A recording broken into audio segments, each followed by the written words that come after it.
কে? মা বাবা। আর এই ঘোড়ায় জল দিলে মুড়িয়ে যায়, মুড় থেকে শাখা প্রশাখায় ওই গাছ হয়ে যায়।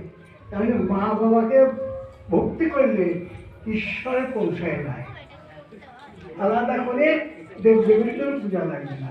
মা বাবা তুষ্ট হলে ভগবান তুষ্ট হয়। গাছের গোড়ায় জল দিলে সেই গাছ বাঁচে। কাজেই আমরা দেখছি এখন মা বাবাই জীবন্ত। আমার সব ভরণ পোষণ সমস্ত ব্যথা বেদন কোনো অসুখ হলে মা জেগে জেগে আমার সেবা করে। তো মার অবদান পিতার চেয়ে অনেক বেশি। কাজেই আমরা ধর্ম বলতে যা বলি, ধর্ম বলতে মা বাবা তাদের সেবা শান্তিটাই ধর্ম।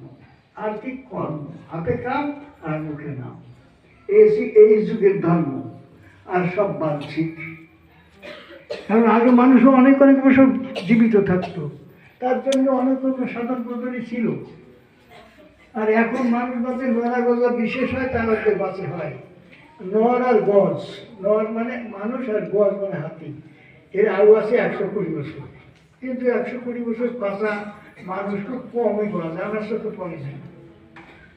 এর ঊর্ধ্ব আয়ু আছে তাই, কিন্তু মানুষ তার আগে চলে যেতে হয়। এই অল্প সময়, ঠাকুর বললেন, এই অল্প সময় যে সাধনা যুগ যুগ ধরে যা করতে না